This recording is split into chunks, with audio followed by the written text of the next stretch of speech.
அஸ்ஸலாமு அலைக்கும் ரஹ்மத்துல்லாஹி வபரகாத்துஹு.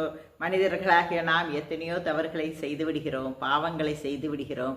உடனே என்ன செய்கிறோம்? அல்லாஹ்கிட்ட தௌபா மன்னிப்பு கேட்குறோம், அழுது அழுது துவா கேட்குறோம், சதகா கொடுக்குறோம். இந்த சதகா கொடுப்பதனால் அல்லாஹு தாலாவுடைய கோபம் தணிகிறது, நம்முடைய மன்னிப்பு கிடைக்கிறது.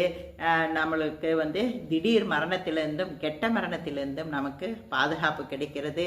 ஷைத்தானுடைய சூழ்ச்சியிலிருந்து நமக்கு பாதுகாப்பு கிடைக்கிறது. இந்த சதகா என்பது வெறும் பொருள் மட்டும் கிடையாது, ஒரு நல்ல செயல்களும். யாருக்காவது ஒரு உதவி செஞ்சாலும் சரி, இல்லை நமக்கு தெரிந்த கல்வியை மற்றவர்களுக்கு சொல்லிக் கொடுத்தாலும் சரி, இல்லை ஒரு புன்முறுவலாக ஒருவரிடம் நாம் பேசினாலும் அதுவும் சதகாதான்.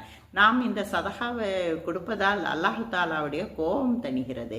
நாம் எத்தனையோ தடவை சொல்கிறோம், நமக்கு எத்தனை ஆரோக்கியம் கெட்டு போயிருக்கு, எனக்கு கல்வியே சரியாக வரமாட்டேங்குது, என் வீட்டில் ரிசக்கு பற்றாக்குறையாக இருக்கிறது, எனக்கு குழந்தை இல்லாமல் இருக்கிறது, ஆரோக்கியமாக இல்லாமல் இருக்குது.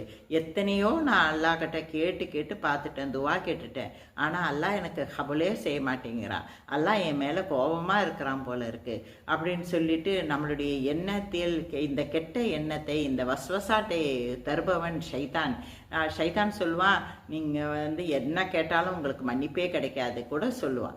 இந்த குழப்பத்திலிருந்து உங்கள் மனது அமைதி இல்லாமல் இருக்குதா, உடனே சதகா கொடுங்க. அவ்வாறு சதகா கொடுத்தால் உங்களுடைய மனதம் அமைதி அடையும். இந்த ஷைத்தானுடைய சூழ்ச்சியிலிருந்து, வஸ்வசாவிலிருந்து நமக்கு பாதுகாப்பு கிடைக்கும். திடீர் மரணமும் ஏற்படாது. இன்ஷா அல்லாஹ். அஸ்ஸலாமு அலைக்கும் ரஹ்மத்துல்லாஹி வபரகாத்துஹு.